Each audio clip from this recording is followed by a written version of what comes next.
이렇게 만나 뵙게 되어서 너무나 기쁘고 반갑습니다. 아멘.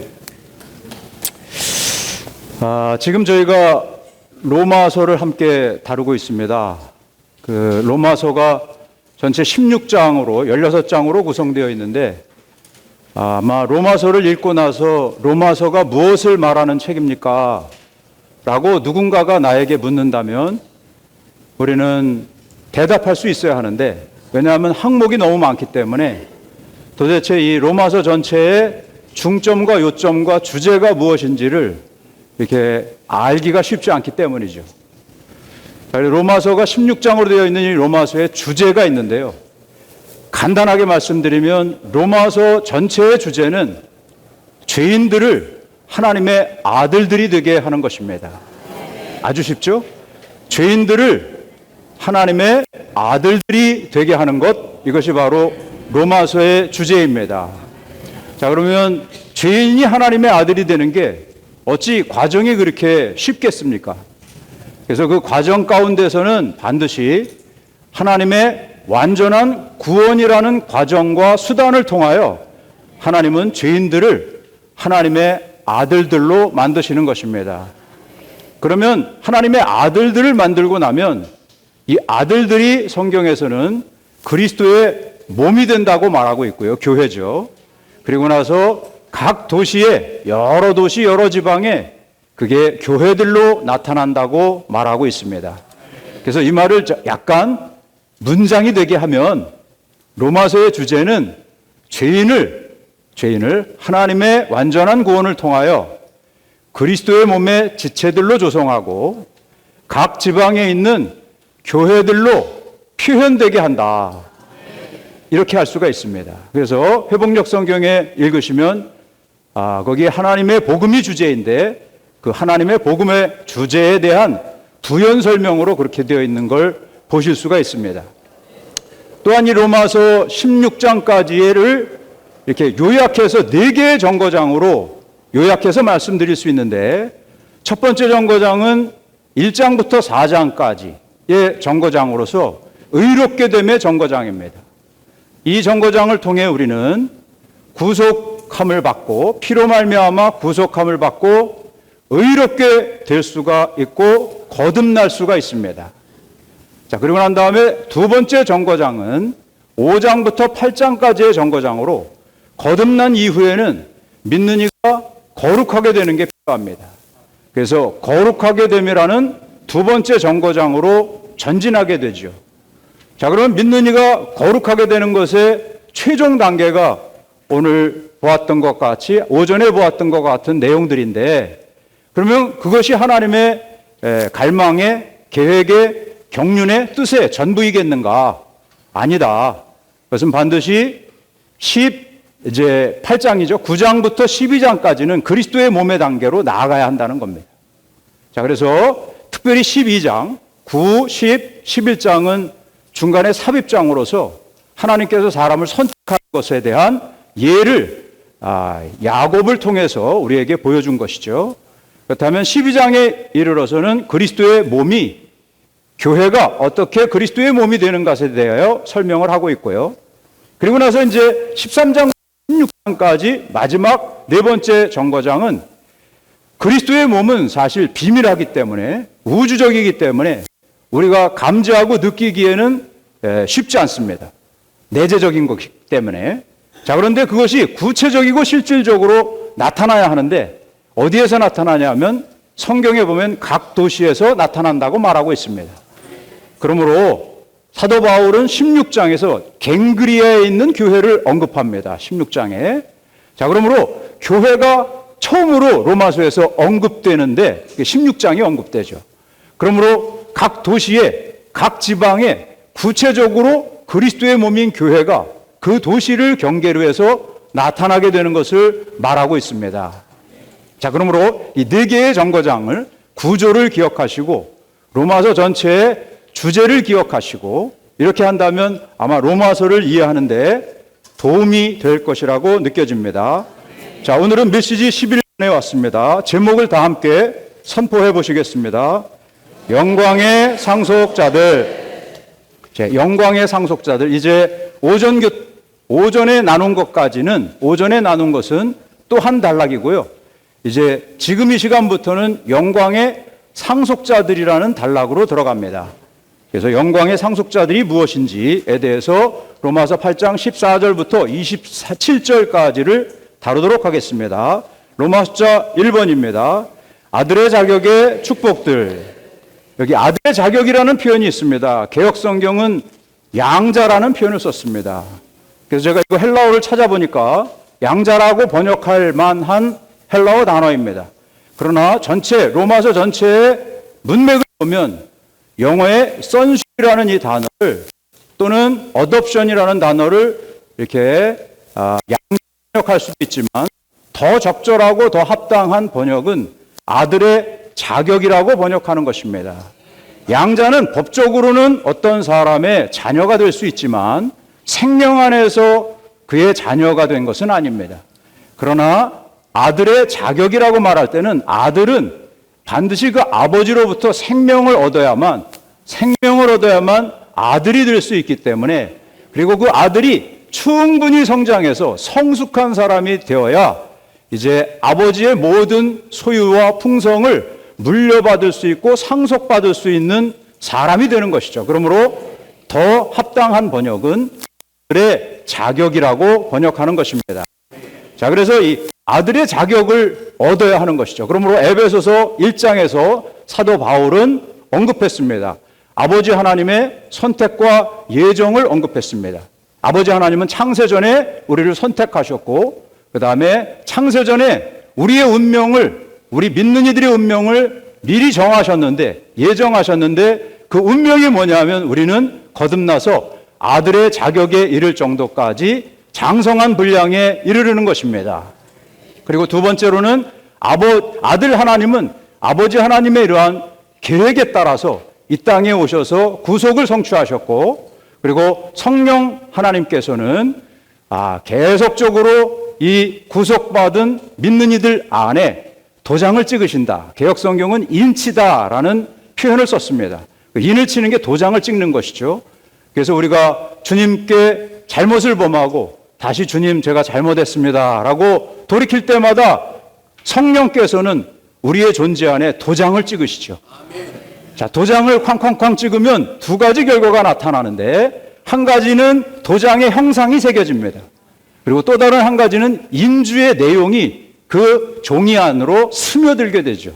그러므로 성령께서 도장을 찍으시면 아들 예수 그리스도의 형상이 우리 존재 안에 새겨지는 것이고, 그리고 그 아들이 가졌던 아버지 하나님, 아들 하나님, 성령 하나님, 모든 풍성이, 삼일 하나님의 모든 풍성이 우리 존재 안에 적셔지고 침투되어서 우리의 존재가 삼일 하나님으로 충만한 사람이 되게 만드는 게 성령께서 도장을 찍으시는 일입니다. 그리고 보증으로 성령을 주셨어요. 옛날에 구약 시대에 또 신약 시대에는, 그 당시에는 땅을 사면 그 땅에 대한 보증으로서 흙의 일부를 줬습니다. 그 땅에 흙을 주었죠. 그러므로 그 매매를 통해서 얻은 사람은, 소유를 한 사람은 흙을 보면서 미리 맛보는 겁니다. 이 흙을 볼 때 그 땅이 생각나죠. 그러므로 흙을 보면서 그걸 누리듯 우리가 이 땅에서 성령을 소유했기 때문에, 우리 사람의 영 안에 성령, 하나님의 영, 그 영께서 들어오셨기 때문에 우리가 영을 누리고 사용하고 훈련하고 영으로 적셔지면 장래에 하나님의 모든 풍성을 누릴 수 있는 것을 미리 맛보게 되는 것입니다.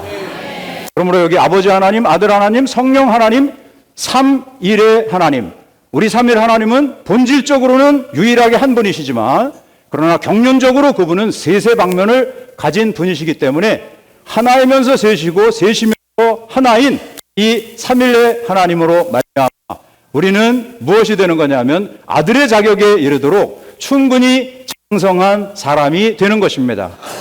그러므로 거듭난 것으로 만족해서는 안 되고, 거듭난 뒤에는 반드시 우리의 생각, 감정, 의지로 구성된 우리의 혼이 변화되는 교회 생활이라는 것, 이것이 필요한 이유고요. 그리고 마지막에 가서는 우리의 낮은 몸, 썩을 몸, 죽을 몸도 주 예수님이 변형되신 것처럼 변형되는 것, 이것이 바로 몸의 구속입니다. 그런 구속이 이루어지는 단계까지 이르를 때 우리는 아들의 자격에 이르렀다라고 말할 수 있습니다. 자, A번은 아들의 자격의 영에 대해서 언급을 하고 있습니다. 로마서 8장 15절에 근거한 것인데요. 여러분은 다시 두려움에 빠지게 하는 노예의 영을 받은 것이 아니라 아들의 자격의 영을 받았습니다. 이 영 안에서 우리는 아바, 아버지라고 외칩니다. 우리는 노예의 영을 받은 게 아니고요. 아들의 자격의 영을 받았기 때문에 우리는 아들의 생명을 얻었을 뿐 아니라, 자, 생명을 얻으면 어떻게 되냐면 위치가 바뀝니다. 어떤 사람이 어떤 집에 태어나면 그 집에 있게 되죠. 그 집에 있는 게 위치가 바뀌는 것이죠. 그 집에 있게 되면 그 다음에 그 집에서 생활할 수 있게 돼요. 우리가 하나님의 생명을 소유하게 됐습니다. 그럼 하나님의 아들이 되었죠? 하나님의 아들이라면 누구 집에 살아야 하냐면 하나님의 집에 살게 되죠. 그럼 자연스럽게 하나님의 집에서 생활하게 되는 겁니다. 그럼 하나님의 모든 풍성, 하나님 아버지의 모든 소유가 다 그 아들의 소유로 누릴 수 있는 권리를 획득하게 됩니다. 그렇지 않습니까? 그러므로 우리가 어떻게 이렇게 풍성한 하나님을 누릴 수 있게 되었습니까? 그것은 거듭남으로 말미암아 생명을 소유했기 때문입니다. 우리는 두려움에 빠지게 하는 노예의 영을 받은 게 아니라 아들의 자격의 영을 받았기 때문에 이 영 안에서 우리는 우리 하나님 아버지를 아바, 아버지라고 부를 수 있습니다. 여기 아바라는 뜻은 아람어입니다. 그래서 아빠라는 뜻이죠. 영어로 daddy, 중국어로는 빠바, 이런 뜻입니다. 자, 그래서 아빠라고 부르려면 제가 장인어른이 아주 친밀하고 존경스러워도 장인어른을 아빠라고 부르는 건 좀 어색합니다. 자, 그런데 진짜 저를 낳은 아버지를 아빠라고 부르는 건 어색하지 않고 도리어 친밀하죠. 자, 그렇기 때문에 우리 믿는 이, 우리의 영이 거듭난 믿는이라면 우리는 하나님의 자녀들이기 때문에 우리 하나님 아버지를 아빠, 아버지라고 부를 수 있습니다. 이게 어색하신 분은 한번 주님께 여쭤보셔야 합니다. 아빠를 아빠라고 부를 수 없는 분이 있다면 정말 한번 여쭤보시는 게 필요합니다. 자, 1번에서 로마서의 중심 사상을 또 언급하는데 아까 주제를 언급했는데 같은 얘기합니다. 로마서의 중심 사상은 죄인들을 하나님의 구원을 통하여 하나님의 생명과 성을 가지고 하나님을 표현할 수 있는 하나님의 아들들로 만드는 것입니다. 그러면 그렇게 하는 목적이 무엇이냐? 그들이 그리스도의 지체들이 되어 그리스도의 몸을 조성하고 하나님을 표현하도록 하려는 것이다. 그러므로 8장에서는 아들의 자격이 강조된다. 방금 전에 설명드렸습니다. 2번, 여기서의 아들들은 로마서 8장 16절의 자녀들보다 신성한 생명의 성장에 있어서 더 진보한 단계를 가리키지만 17절의 상속자들만큼 진보한 것은 아니다. 자녀들은 아들의 자격의 초기 단계, 즉 영 안에서의 거듭남의 단계를 가리킨다. 아들들은 혼의 변화 단계에 있는 하나님의 자녀들이다. 이 아들들은 영 안에서 거듭나 신성한 생명 안에서 성장할 뿐 아니라 그 영의 인도를 받아 생활하며 행하고 있다. 여기 보면 16절에는 자녀들이라는 표현이 나오고요. 그 다음에 14절에는 아들들이라는 표현이 나오고 그 다음에 17절에는 상속자들이라는 표현이 나옵니다. 이게 같은 사람이어도 자녀들이다. 그리고 아들들이다. 한국어로는 자녀들이나 아들들이나 자녀들은 마치 딸과 아들을 다 포함한 것 같고 그 다음에 아들들 그러면 아들만 포함한 것처럼 느껴지는 게 한국어입니다. 그래서 제가 찾아봤습니다. 헬라어를 찾아보니까 헬라어에서는 이 단어가 어떻게 되어 있냐면 테크논이라는 단어는 자녀 또는 아이로 번역할 수 있습니다. 영어에서 복수로는 children이고 단수로는 child죠. child는 어쨌든 자녀로 번역할 수도 있지만 또 아이로 번역할 수 있어요. 그래서 제가 헬라어 사전 찾아보니까 이렇게 되어 있어요.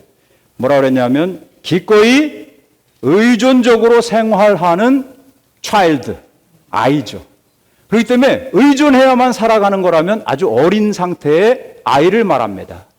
그래서 하나님의 자녀들이라고 했을 때, 그 영께서 직접 우리의 영과 함께 우리가 하나님의 자녀들인 것을 증언하신다라고 할 때, 그 영이 혼자 증언한 거 아니고 우리의 영과 함께 우리가 하나님의 아들들이라고 증언하는 게 아니에요. 하나님의 상속자들이라고 증언하는 게 아닙니다. 하나님의 자녀들이라고 증언하는 것이죠. 그러므로 이 자녀는 아직 생명의 성숙도가 낮다고 볼 수 있는 것입니다. 자, 그리고 나서 아들은 휘오스라는 헬라어인데요. 이것은 정말 어떻게 되어 있냐면 유업을 상속받을 수 있는 아들 그리스도를 본받고 있는 사람들, 믿는 이들이 그 정의입니다. 그러므로 아들은 자녀들의 단계에서 조금 더 전진한 단계이고요.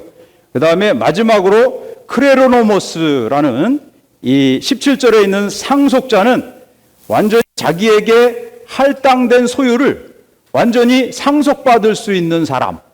그러니까 장성한 분량에 이르는 아들을 가리키는 거죠. 이것이 상속자라는 의미입니다.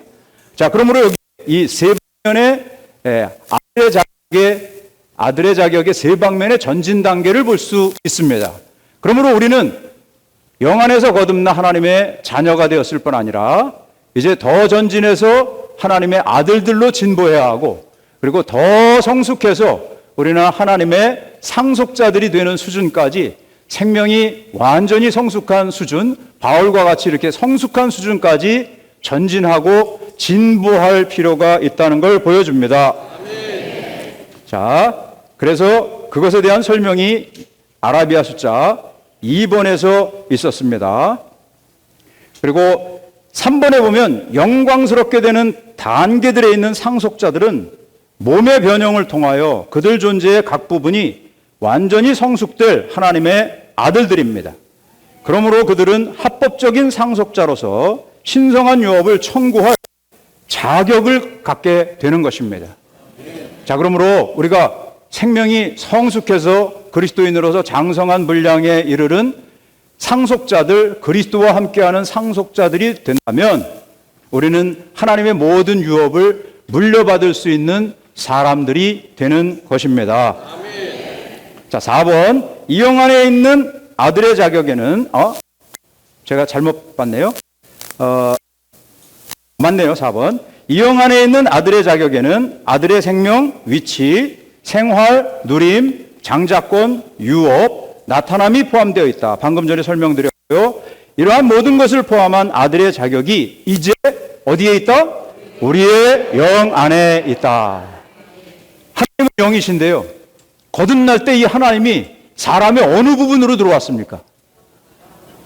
많은 그리스도인들이 자신에게 영이 있다는 걸 알지 못하고, 또 이 하나님이 정확하게 주소를 정확하게 말해야 되잖아요. 사람이 어디에 들어왔냐? 에 들어왔다 이렇게 말하지만, 아니 주소를 쓸 때 그냥 성남시만 써가지고는 우리 집으로 옵니까?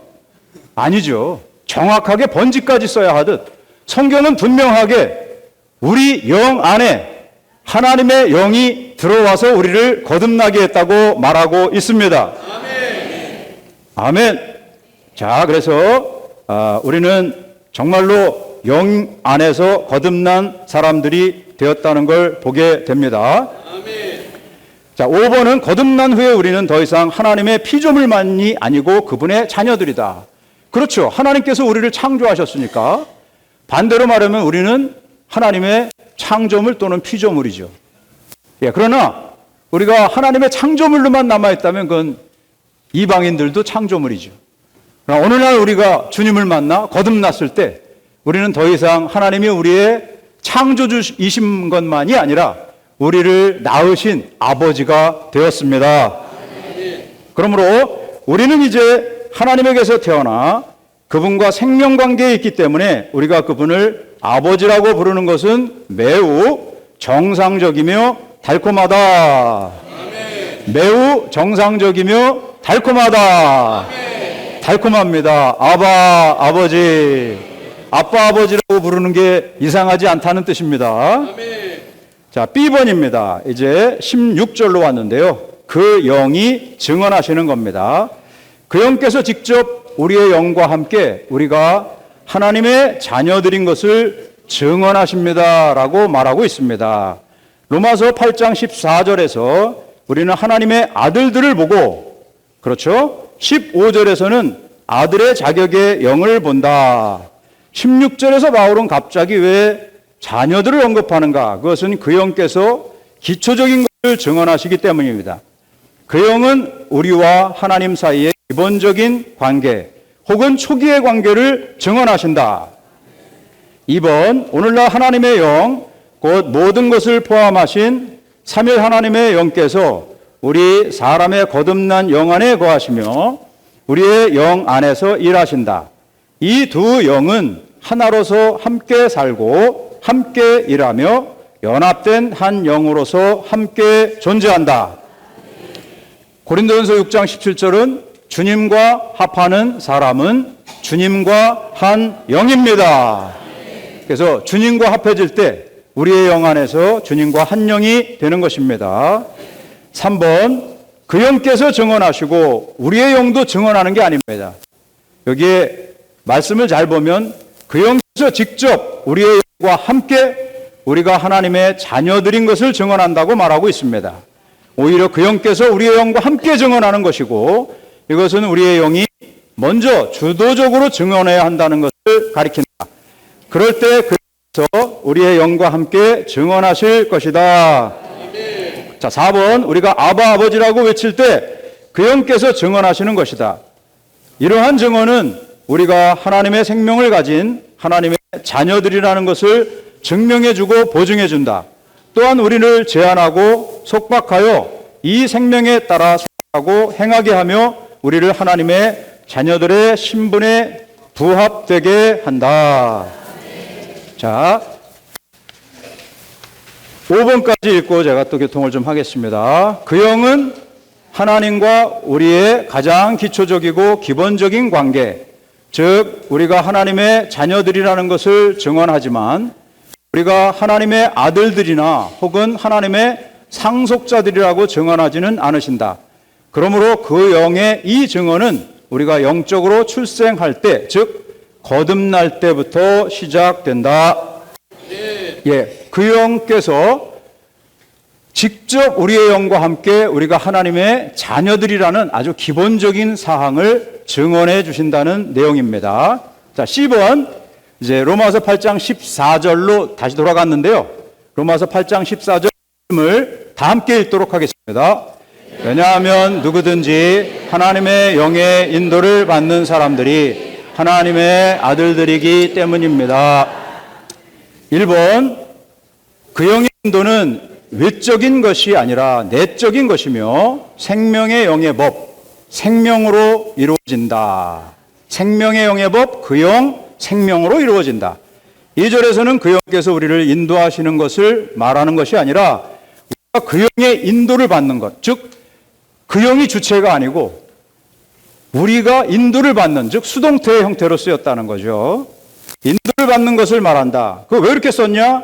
이것은 그 영께서 우리를 인도하실 준비가 되어 계시지만 우리가 먼저 주도적으로 그분의 인도를 받아야 한다는 것을 가리킨다. 이 말은 우리가 그분을 우리의 생명과 모든 것으로 취해야 한다는 것과, 이거는 긍정적인 면입니다. 우리 안에 옛 창조의 모든 것을 죽여야 한다는 것을 의미한다. 이것이 부정적인 방면입니다. 자, 그러므로 그 영께서 우리 안에서 인도를 하시죠. 즉 하나님의 영께서 우리 안에서 인도를 하시는데 우리는 그 인도를 받게 되죠. 자, 그러면 이런 질문이 들게 되죠. 어떻게 우리는 하나님의 영의 인도를 받는가? 하나님의 영의 인도를 받는다는 게 무슨 의미인가? 한번 생각해 보셨습니까? 하나님의 영은 보이지도 않는데 어떻게 인도를 받는가? 예를 들어 집을 살려고 생각 중에 있는데 우리나라가 아파트값 때문에 난리들 아닙니까? 그래서 그리스도인인 나도 이 땅에 나그네로서 살긴 하지만 그래도 집 한 채는 있어야 되겠다 생각을 해서 집을 하나 살려고 이제 생각을 했다고 한번 가정을 해보시죠. 자, 그러면 주님께 기도를 하겠죠. 그리스도이니까. 주님, 제가 집을 한 채 사야 할 것 같은데 어떻게 하면 좋겠습니까? 하고 하나님의 영의 인도를 받는다고 가정을 해보죠. 그러면 주님께서 인도를 해주시면 집값이 가장 쌀 때에 내가 원하는 가장 좋은 조건의 집을 딱 보여주시면 주님의 인도로 알고 사도록 하겠습니다. 아멘. 네, 우리 아멘 하셨는데 저도 인간적으로는 그 소리에 메아리가 있잖아요. 사실 다른 분이 웃으셨지만 속에 인간적인 방면으로 말하면 그게 최적이잖아요. 자, 근데 그 외적인 조건이 다 갖춰져 있는데도 그렇게 하는 게 편안하지 않은 느낌이 있을 수 있다는 거예요. 그게 뭐냐면 물론 편안할 수도 있죠. 근데 편안하지 않을 수도 있는 겁니다. 자, 그럼 하나님의 영의 인도는 외적인 게 아니라는 거예요. 외적으로 모든 게 다 갖춰져 있고 좋은 상황이어도 내적으로 하나님의 영이 내 안에서 어떤 느낌을 주고 어떻게 말씀하시는가를 주의해 볼 필요가 있다는 겁니다. 외적인 건 상황이 다 좋아요. 자, 그런데 이상하게도 내 영 안에서는, 내 마음 안에서는 불편하고 그 다음에 느낌이 안 좋고 그걸 생각하면 그렇게 기쁘지 않아. 이런 느낌이 뭐냐면 하나님의 영의 인도라는 겁니다. 자, 그래서 우리가 쇼핑을 하든 옷을 입든 또 우리 자매님들 퍼마를 하든 어떤 걸 하든 우리의 일상생활 가운데서 우리 영 안에 계신 하나님의 영은 지금 준비를 하고 계신데 무슨 준비냐 하면 인도를 하실 준비를 이미 하고 계세요. 아멘. 자, 그러면 우리가 어떻게 해야 되냐면 그 인도를 받아야 한다는 것이죠. 아멘. 그럼 어떻게 받느냐? 어떻게 받느냐는 안에 있는 생명의 내적 느낌에 의해서 받고 기름 바름의 가르침에 의해서 받는 것이죠. 아멘. 구약 시대에는 신원자에게 선지자에게 가서 물어보면 됐습니다. 근데 참 선지자, 참 예언자, 참 신원자가 우리 안에 계시잖아요. 아멘. 그러므로 너희는 그의 말을 들어라. 아멘. 영어로는 사실 hear him입니다. 마태복음에서 베드로가 여기다 초막셋을 짓겠습니다 하니까 주님께서 그렇게 말씀하셨죠. 너희는 그의 말을 들어라. 엘리야도 사라졌고 다 사라지고 모세도 사라졌고 너희는 그의 말을 들어라. 그의 말을 들으라고 했지만 사실은 영어는 hear him입니다. 그분을 들어라. 한 인격, 우리 안에 살고 계신 하나님의 영, 그분이 인격으로서 우리 생활의 각 방면에 대해서 다 느낌을 갖고 있고 그 다음에 이렇게 했으면 좋겠다는 의식을 갖고 있는데 이 의식을 믿는 이들로서 하나님의 자녀들로서 우리가 어떻게 느끼는가, 감지하는가, 이것이 뭐냐면 하나님의 영의 인도를 따라서 사는 겁니다. 아멘. 하나님의 영의 인도를 받는 겁니다. 그러므로 사도 바울은 비두니아로 갈 길이 열렸지만 가는 것을 예수님의 영이 허락하지 않았기 때문에 그 길로 갈 수 없었습니다. 디도를 만나지 못해 영이 편하지 못했기 때문에 그는 그가 하고 싶었던 것, 그가 생각했던 것들을 할 수 없었습니다. 왜냐하면 사도 바울은 생명이 성숙해서 하나님의 영의 인도를 받는 하나님의 아들들이었기 때문입니다. 그러므로 우리 믿는 이들은 하나님의 자녀들의 단계에서 하나님의 영의 인도를 한 단계 한 단계 받아가는 생활의 세부 항목까지도 받아가는 그러한 하나님의 아들들로 진부할 필요가 있습니다. 아멘. 이것이 바로 그리스도인이 이 땅에서 도정을 가고 교회 생활을 해야 하는 이유라고 할 수 있습니다. 아멘. 우리가 각종 생활 가운데서 어려움이 오고 고난이 올 때, 좋은 일이 있을 때, 좋아도 슬퍼도 힘들어도 힘들지 않아도 그 모든 상황 가운데 우리는 하나님의 영의 인도를 따르는 것이 바로 하나님의 아들들이라는 것을 우리는 여기에서 볼 수가 있습니다. 자, 그래서 결국은 2번에서 이렇게 말하죠. C번의 아라비아 숫자 2번입니다. 그 영께서 이미 우리 안에 계시고 우리의 거듭난 영 안에 거하시기 때문에 우리는 그 영의 인도를 찾을 필요가 없다. 우리가 이러한 인도 아래 산다면 우리는 자신이 하나님의 아들들이라는 것을 증명하는 방식으로 행하고 또 처신할 것이다. 3번, 여기서 인도는 다만 그 영이 어떤 행동이 아니라 삼위 하나님 자신께서 우리의 영 안에서 인도가 되시는 것이다. 우리가 그분을 우리의 안에 내주하는 분으로 관심한다면 우리는 자연스럽게 그분의 인도를 받을 것이다. 여기 내주하다라는 단어가 나옵니다. 아까 방금 전에 설명하셨어요. 제가 어떤 성도님께 집에 좀 가봐도 되겠습니까? 라고 물으면 네, 오세요 라고 합니다. 기꺼이 그렇게 대답을 하는 분도 있고 아닌 분도 있지만 대부분 그렇게 말씀하시죠. 자, 그런데 제가 성도님 집에 가서 좀 2달간 살아도 되겠습니까?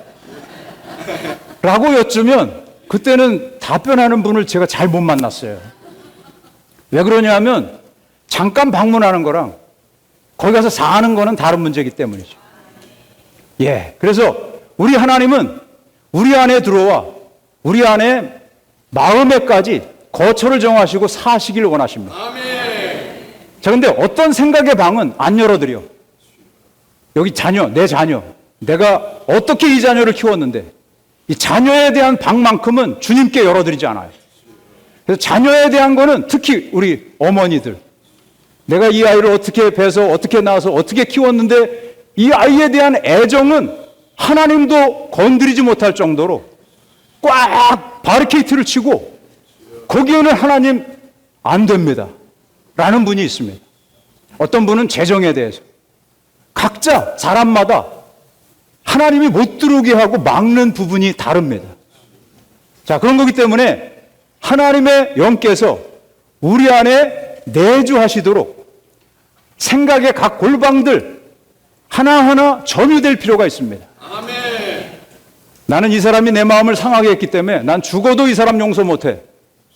그러나 주님은 십자가에서 죽으시면서 저 사람들의 죄를 용서하여 주십시오. 저 사람들의 죄를 용서하여 주십시오. 자, 그러면 내가 저 사람을 결코 용서할 수 없어 라는 나는 하나님의 아들들입니까? 하나님의 아들의 영을 갖고 있습니까? 예수님의 영이 내 안에 있는 겁니까? 그렇지 않습니다. 그렇기 때문에 우리는 반드시 하나님의 아들들로서 하나님의 영의 인도를 따라 주님, 저로 이기게 하지 마시고 당신이 내 안에서 나를 정복하시고 이기시옵소서. 아멘. 주님, 당신께 항복합니다. 아멘.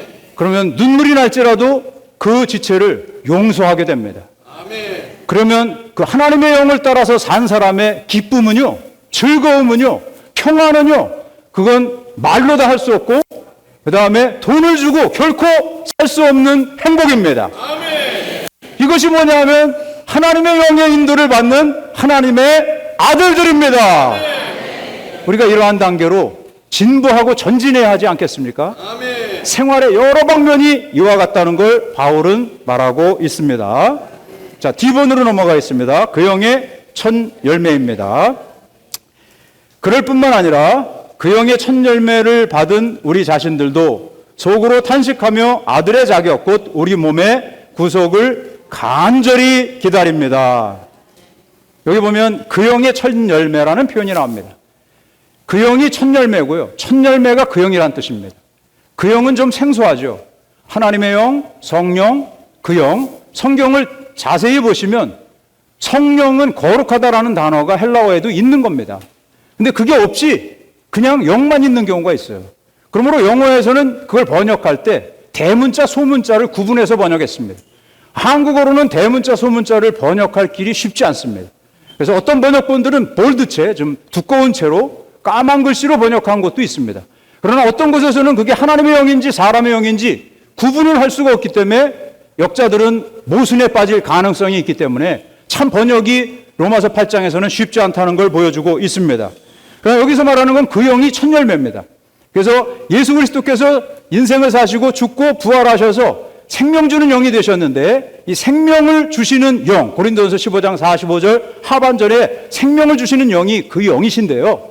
우리 안에 생명을 주실 수 있는 그 영이 하나님이 보시기에는 첫 열매가 된 겁니다. 자, 첫 열매가 있다는 뜻은 많은 열매가 뒤따른다는 뜻 아니겠습니까? 그렇죠? 예, 그래서 첫 열매, 예, 처음 익은 열매를 가져다가 먹으면 아주 기분이 좋잖아요. 그러나 그 이후에 익는 열매들도 뒤따라온다는 걸 보여주는 거죠. 그러므로 예수 그리스도 이분은 하나님이 보시기에 그 영의 첫 열매로서 어떻게 했냐면 첫 열매인 그 영을 우리가 받았습니다. 그러므로 우리는 이 영을 누리는 사람들이 된 것이죠. 그래서 우리 자신들도 속으로 탄식하며 우리 자신도 아들의 자격 꼭 몸의 구속을 간절히 기다리게 됩니다. 자, 그래서 이 낮은 몸, 썩을 몸, 죽을 몸, 연세가 드신 분들은 아시잖아요. 노년이라는 게 뭔지, 얼마나 이 몸 때문에 괴로워하고 힘들어합니까? 엔트로피 법칙에 의해서 썩어져 가고 죽어져 가고 있는 이 낡아지는 몸. 그러나 어느 날 우리가 이 몸이 변형되어서 영적인 몸을 입는다면 주 예수님처럼 문들이 다 닫혔는데 문들이 복수예요. 왜냐하면 문이 닫혔다 이러면 저쪽 문은 열렸잖아 이렇게 말하는 사람들 때문에 성경 자세히 읽어보시면 문들이 다 닫혔는데 주님은 부활 안에서 제자들에게 나타나셔서 여러분에게 평안이 있기를 바랍니다 라고 말한 걸 보면 주님은 영적인 몸을 입었기 때문에 벽을 타고도 언제든지 들어오실 수 있는 이러한 놀라운 몸을 입었습니다. 우리도 빌립보서 3장 21절에 근거할 때 우리의 낮은 몸도 변형된다는 소망을 갖고 있습니다. 이 날을 간절히 기다립니다. 1번 로마서 8장 17절은 우리가 상속자들이 되는 데는 조건이 있다는 것을 보여줍니다. 그렇습니다. 로마서 8장 17절에서 조건이 있다는 걸 보여주는데 만일 참으로 우리가 그렇게 되려면 우리는 그리스도와 함께 영광을 받기 위해 그리스도와 함께 고난도 받아야 합니다. 만일 참으로 그렇게 되려면 여기 조건이죠. 조건. 자, 그래서 우리가 상속자들이 되는 데는 조건이 있다는 거예요. 그 조건이 뭔가를 한번 읽고 설명드리겠습니다. 로마서 8장 17절은 우리가 상속자들이 되는 데는 조건이 있다는 것을 보여준다. 단순히 우리가 하나님의 자녀들이기 때문에 상속자들인 것은 아니다. 오히려 자녀로서 태어난 후에는 성장하여 아들들이 되어야 하고 그 다음에는 영광을 받고 합법적인 상속자가 될 수 있도록 고난을 통과해야 된다. 우리가 고난을 많이 통과하면 할수록 우리의 영광의 정도는 더 커질 것이다. 이것은 고난이 영광의 정도를 증가시키기 때문이다. 여기 보면 11시 40분까지죠? 예. 여기에 보면 상속자들이 되는데 조건이 있는데 그 조건은 고난입니다. 자, 그러면 여기 보면 고난이 뭐냐면 고난은 은혜의 육체되심이다. 이런 표현을 썼습니다. 예를 들어 믿는 이가 주님, 저는 당신을 더 닮기 원하고 닮아가는 거, 또 더 많이 담기 원하고 컨테이너, 우리 안에 이렇게 내용물을 그릇에 담듯 담는 거, 담다가 헷갈려서, 자, 그래서 담기 원하고 닮아가기 원합니다 라고 기도를 하면 주님은 그래, 내가 그 기도를 얼마나 기다렸는지 아냐? 내가 너에게 나 자신을 줄게. 그러고 나서 주시는 건 고난과 환경이라는 겁니다. 자, 그럼 주님, 저는 주님을 달라고 기도했는데 어째서 저에게 이런 어려움을 주시고 고난을 주십니까? 라고 물으면 주님은 그래, 나를 달라고 기도한 거 내가 기도를 듣고 나를 줬는데 내가 그 고난 속에 감추어져 있단다. 밤 알맹이가 밤가시 속에 감추어져 있는 것처럼 항상 고난은요, 누구나 다 좋아하진 않습니다. 근데 좋아하지 않는다고 안 겪는 건 또 아니에요. 그 때문에 고난을 달라고 기도해야 할 필요는 없지만 주님이 주시는 고난을 어떻게 대하는가는 그 사람이 이 하나님을 얼마나 얻는 인생을 사는가와 깊은 관련이 있다는 겁니다. 그러므로 이런 관점을 가지면 우리가 고난을 대할 때 그냥 이 고난이 지나가게만 해달라고, 고난이 어떻게 하면 좀 편하게 바뀔까라고 기대하지 않고 이 고난을 통해 영광에 이르는 그러한 사람이 될 수 있다는 걸 보여줍니다. 근데 희한한 건 뭐냐면 과거를 한번 돌아보십시오. 고난이 힘들었지만 고난이 지나고 난 뒤에는 틀림없이 영광이 산출됩니다. 영광은 하나님이 표현되는 겁니다. 육체가 지어지고 좁았던 나의 마음이 넓어지고 하나님이 내 안에 더해져서 하나님의 아들 예수 그리스도를 닮아가는 사람이 되지 않습니까? 그렇기 때문에 고난은 필수 코스예요. 주 예수님, 주님께서 우리를 관점과 시야를 바꿔주시기 원합니다. 그래서 별과 별의 영광이 다르다. 바울은 고린도전서 15장에서 언급했습니다. 그러므로 우리 모두의 영광이 다를 텐데 그 영광이 어느 영광이 될까는 이 땅에서 우리가 그리스도인으로서 노정을 가며 얼마만큼 고난을 받았는가. 특별히 사람으로서 겪는 고난은 이방인도 받습니다. 자, 그런데 내가 주님을 따르면서 겪는 고난, 두 번째로는 이 땅에 주님의 갈망이 교회가 산출되고 건축되는 겁니다. 이러한 교회 건축을 위해 우리가 고난을 받는다면 아멘. 사도 바울은 그리스도의 남은 고난을 내 육체에 채운다고 말했습니다. 아멘. 우리가 주님이 아니고 교회 생활이 아니라면 받지 않아도 되는 고난이 있습니다. 그렇죠? 자, 그런데 그것을 위해서 받는 고난은 내 안에 뭘 증가시키냐면 영광을 증가시켜 줍니다. 이것이 바로 여기서 말하는 바울의 사상입니다. 2번, 로마서 8장 19절은 하나님의 아들들이 나타나기를 간절히 기다리고 있습니다. 라고 말한다. 우리가 하나님의 아들들이지만 아직은 나타나지 않고 가려져 있다. 주님께서 두 번째 오실 때 곧 우리가 영광스럽게 되고 우리의 몸이 완전히 구속될 때 가려진 것은 거칠 것이다.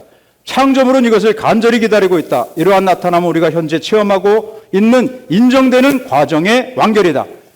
다른 사람들이 볼 때 우리가 하나님의 아들들인 걸 지금은 잘 모릅니다. 그런데 어느 날 주님 앞에 이르러서 우리가 하나님의 아들들인 걸 나타내 보일 때 그때는 설명할 필요가 없는 겁니다.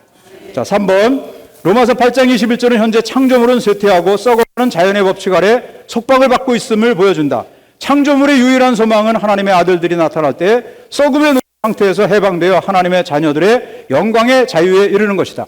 아멘. 이 온 우주 만물 창조물의 중심인 사람이 사탄의 유혹으로 말미암아 타락했을 때 우주 만물도 타락하게 됐고 썩음의 종노릇하고 탄식하고 있습니다. 자, 그런데 이 우주 만물이 탄식을 하는데 무슨 탄식을 하냐면 하나님의 자녀들이 하나님의 아들들로 더 자라고 진부하기를 탄식합니다. 제가 아침에 산책을 하다가 까마귀가 얼마나 짖는지, 왜 저놈들이 날 보고 저렇게 짖나? 그놈들이 날 보고 짖은 게 아니라 너는 좀 생명 안에서 더 빨리 자라라, 생명 안에서 좀 자라거라 라고 까마귀가 부르짖은 겁니다. 자, 그러므로 우리가 우주 만물을 바라보면서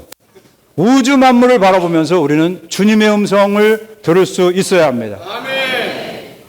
외소증에 걸린 자녀를 둔 부모님의 마음 한번 생각해 보십시오. 정말 너무나 고통스럽습니다. 그 아이를 1cm, 2cm 키우기 위해 수번의 수술을 거칩니다. 한꺼번에 늘릴 수 없기 때문에. 자, 그렇기 때문에 우리 하나님의 자녀들을 바라보면서 너는 언제 자랄 거냐? 너는 생명이 네 안에 내 생명이 있건만 너는 언제 자라서 나를 표현하고 나를 나타내고 나와 같은 이 맏아들 예수 그리스도를 닮은 사람으로 자라고 성장할 거냐라는 탄식과 부르짖음이 있다는 겁니다. 아멘. 이것이 바로 여기서 만물의 탄식 소리를 들어야 합니다. 로마서 8장 23절에 그 영의 첫 열매는 바로 첫 열매이신 그 영 자신이다. 아까 설명했습니다. 삼위 하나님은 우리의 누림이시다. 그분은 우리에게 모든 것이 되신다. 우리 몸이 구속받을 때 이 축복의 수확 곧 충만한 누림이 있게 될 것이다. 오늘날 그 영은 장차 올 수확의 첫 열매이시며 우리는 그 영을 통해 하나님에 대한 충만한 누림을 미리 맛본다. 5. 비록 우리가 첫 열매인 신성한 영을 우리 영 안에 가지고 있더라도 우리의 몸은 아직 신성한 생명으로 적셔지지 않았다. 우리의 몸은 여전히 옛창조와 연결되어 육체이고 하나님의 일에 무능한 죄와 죽음의 몸이다. 그러므로 창조물과 함께 탄식하며 완전한 아들의 자격과 구속과 우리의 몸의 변형을 얻어 썩음의 노예 상태에서 해방될 영광스러운 날을 간절히 기다린다. 아멘. 자, 다섯 번째, 그 영의 도움입니다. 26절인데요. 이와 같이 그 영도 우리의 연약함을 함께 짊어지십니다. 그 영은 우리의 연약함을 매우 잘 아세요. 그래서 우리가 약해지면 그 영도 약해지고 우리가 슬프면 그 영도 슬퍼하시고 그 영은 완전히 우리와 하나 되어서 우리와 함께 대화하시고 우리를 격려하시는 분이십니다. 그러므로 그 영도 우리의 연약함을 함께 짊어지심으로 우리를 그렇게 도와주시죠. 많은 경우 우리가 조금 영적으로 소생되고 괜찮은 것 같으면 영적으로 죽어있는 어린 지체들이나 사람들에게 얼마나 많은 요구와 판단과 정죄와 유죄 판결이 있는지 모릅니다. 그러나 그 영은 결코 그렇지 않으십니다. 그 영은 우리의 연약함을 함께 짊어지시고 우리를 도우십니다. 우리는 마땅히 무엇을 위하여 기도해야 할지 알지 못하지만, 여기 보시죠. 왜 우리가 기도해야 할 줄을 모릅니까? 기도할 게 얼마나 많은데? 근데 기도해야 할 줄 모른다고 말하고 있습니다. 왜 그러냐면 우리가 생각하는 기도와 여기에서 말하는 기도가 다르다는 걸 보여주기 때문입니다. 그 영께서 말할 수 없는 탄식으로 우리를 위하여 직접 중보기도 하십니다. 1. 이와 같이라는 말은 2절에 언급된 그 영의 도움 이전에 이미 그 영의 다른 도움이 있었다는 것을 가리킨다. 이것은 틀림없이 로마서 8장 23절에 언급된 열매인 그 영으로 말미암아 우리에게 제공된 도움이다. 이것은 23절과 26절에서 우리의 탄식을 언급하는 사실로 확증된다. 이 교회 생활 가운데 연장한 형제자매들은 어린 성도들을 도울 때 그들의 방식으로 도와야 한다. 그들은 어린 성도들의 연약함을 함께 짊어짐으로 어린 성도를 도와야 한다. 우리 중 누구도 그렇게 강하지 않다. 우리 모두는 탄식하고 기다리며 이렇게 말한다. 오 주님, 언제입니까? 매일 우리는 고난을 받고 있다. 그러나 성령의 임재가 우리와 함께하며 그분은 우리와 같은 방식으로 우리와 함께 하심으로 우리를 도우신다. F번, 그 영의 중보기도, 여기서의 연약함은 우리가 어떻게 기도해야 할지를 모르는 것이다. 우리는 하나님께서 어떠한 기도를 갈망하시는지를 알지 못하고 하나님의 아들의 형상과 같은 형상을 이루기 위하여 우리가 느끼는 부담에 따라 어떻게 기도해야 하는지 또 분명하지 않다. 2번, 그러므로 우리는 탄식한다. 우리가 탄식할 때 그 영도 또한 탄식하며 우리를 위하여 중보기도 하신다. 그분의 중보기도는 주로 우리가 생명의 변화를 체험하여 아들의 자격에 성숙에 이르도록 자람으로써 우리가 하나님의 아들들의 형상과 완전히 같은 형상을 이루도록 기도하시는 것이다. 이게 초점입니다. G번, 완전한 아들의 자격. 하나님의 생명은 우리 영 안에서 우리를 거듭나게 했고, 영 안에서 우리를 거듭나게 했고, 혼 안에서 우리를 변화시키고 몸을 변형시킵니다. 이 세 단계의 완전한 구원입니다. 이렇게 우리에게는 거듭남과 변화와 변형이 있다. 이 셋이 함께 우리에게 완전한 아들의 자격을 준다. 이 세 단계의 결과로 아들들은 완전히 성숙하게 된다. 이 세 단계는 하나님의 구원의 세 단계와 일치한다. 첫째 단계인 의롭다 하시면 자녀들을 산출하고, 둘째 단계인 거룩하게 하시면 자녀들을 아들들로 성장하게 하며, 셋째 단계인 영광스럽게 하시면 우리를 신성한 유업을 상속받는 법적인 상속자들이 되게 하는 몸의 변형을 가져온다.